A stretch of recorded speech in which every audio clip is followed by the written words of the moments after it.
Bener nggak sih kalau kita lagi nyeri otot atau linu-linu, pegel-pegel, itu nggak boleh dipijet?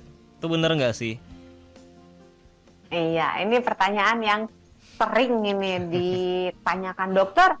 Kalau ke tukang pijit boleh nggak? Dokter Ih, kalau saya pijit-pijit sendiri boleh nggak? Dokter kalau kerokan boleh nggak gitu kan? itu tetap question banget tuh. Habis habis enak kalau dipijit gitu kan ya. Iya Sebenarnya kan? boleh, Boleh, jawabannya boleh. boleh. Asik.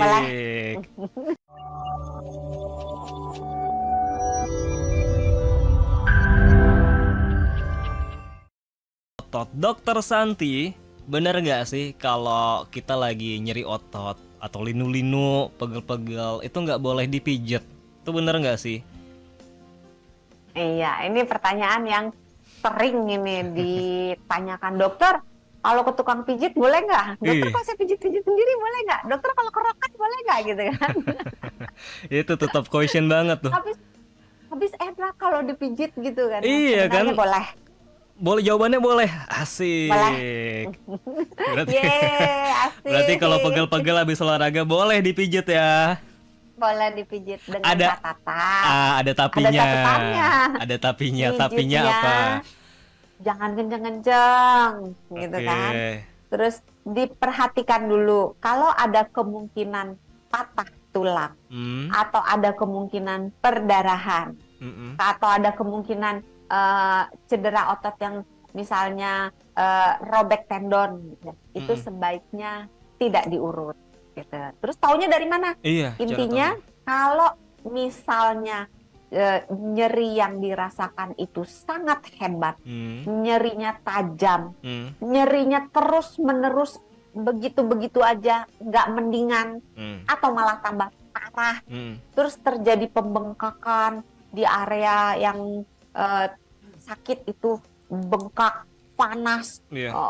merah banget gitu. Mm-mm. Terus disertai dengan gejala-gejala lainnya, menggigil, Hmm. mual gitu, demam, Oke. terus ada gejala-gejala di mana orangnya jadi tidak bisa melakukan aktivitas yang normalnya bisa Hmm. dilakukan. Misalnya jadi nggak bisa tidur Yap. gitu ya, atau sekedar jalan aja udah susah banget. Nah Hmm. itu hati-hati kalau pada saat-saat terjadi lampu merah kayak tadi itu, Mm-mm. lebih baik hubungi tenaga kesehatan dulu untuk memastikan bahwa ini tidak ada apa-apa yang serius yang membutuhkan penanganan lebih lanjut. Tapi kalau cuman ya pegelnya mah ringan-ringan doang gitu kan, Uh-uh. uh, cuma pegel ya masih sebenarnya nggak dipijit juga nggak apa-apa gitu. Kalau kayak gitu boleh dipijat dengan catatan pijatnya itu jangan dengan kekuatan yang penuh. Mau ditambahkan dengan minyak aromaterapi boleh, Uh. mau pakai minyak kayu putih boleh, mau pakai balsem boleh, Hmm. atau mau dioleskan kan ada krim-krim yang Oh iya, krim untuk salap. anti ya anti nyeri, ada yang hangat, ada Hmm. yang biasa aja yang bentuknya gel gitu. Mm-mm. Hmm. Itu boleh juga dilakukan. Mau Oke. dikompres boleh juga, tapi kalau kompres di biasanya kita awali dengan kompres dingin dulu, kira-kira 15 menit sampai 20 menit. Hmm. Caranya es batu ditambah sedikit air, Hmm. dimasukkan ke dalam kantong plastik, terus ditempelkan di area yang rasanya pegel atau yang Hmm. rasanya nyeri. Tapi jangan langsung ke kulit ya.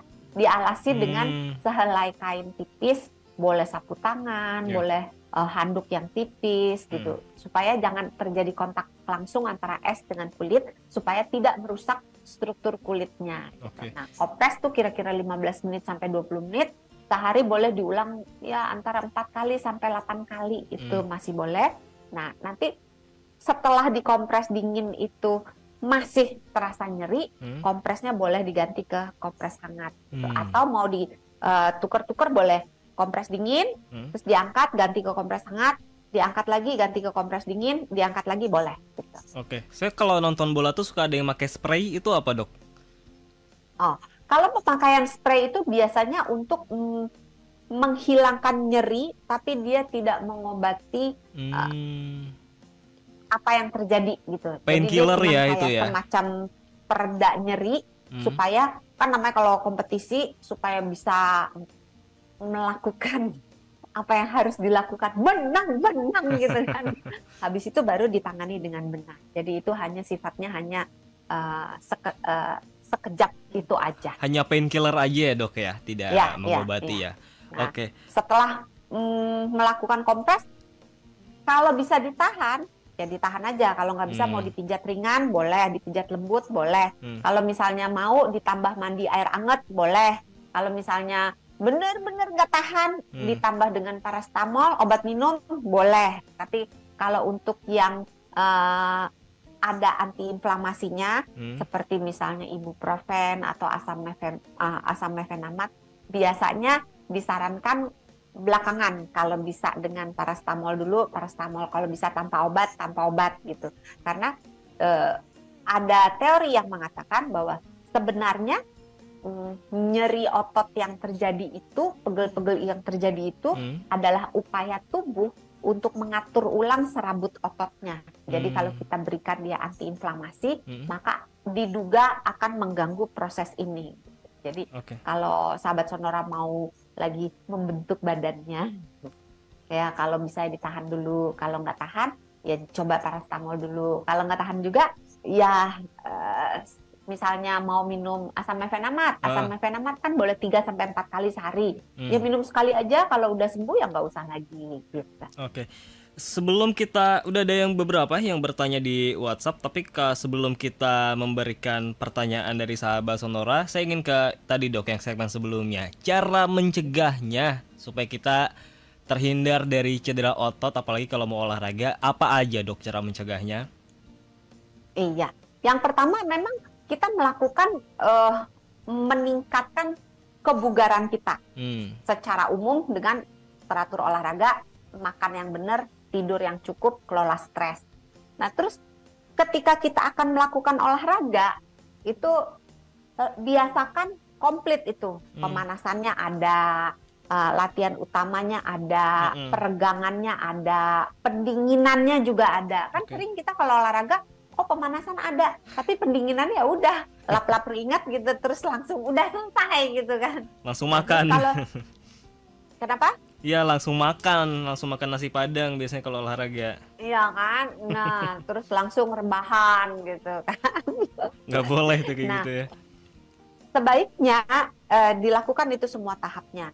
Terus dalam berolahraga itu kan ada aerobik, ada anaerobik, ada kelenturan, ada fleksibilitas, ada keseimbangan. Itu semua dilatih gitu. Jadi jangan cuma sekedar aerobiknya gitu, tapi yang anaerobiknya dilupakan, kelenturannya dilupakan, kekuatannya dilupakan. Itu semua satu paket itu harus dilakukan.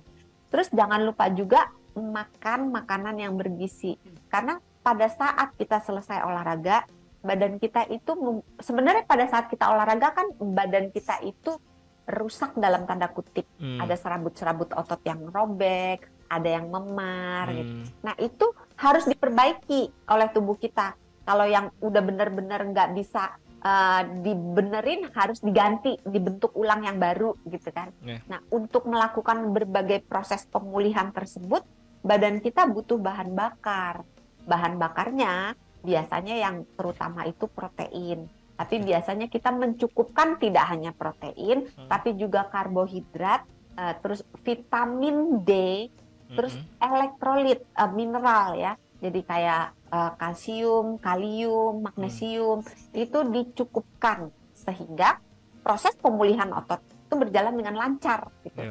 Jadi tidak terjadi cedera otot yang harusnya dia putus nih banyak serabutnya gitu. Tapi karena si dapurnya dikasih makannya cukup, proteinnya cukup, terus karbohidratnya cukup, mineralnya cukup, maka bengkelnya bekerja dengan cepat gitu. Jadi belum sempat sakit, udah beres. Gitu. Jadi kurang lebih perbaiki gaya hidup ya untuk bisa mencegah cedera otot. Kita akan balik. Plus ada lagi dok. Plusnya. Masih ada Aku plusnya. udah lupa. Apa tuh? Terus teknik olahraga ya jangan lupa yang benar gitu. Iya, pemanasan terutama ya. Pemanasan kadang kan suka asal-asalan ngangkat tangan aja. Nah, jarinya aja gitu. Cuma gini doang, gini. Udah gitu. Ya. Tekniknya juga harus diperhatikan supaya tidak salah, supaya tidak mengakibatkan cedera otot.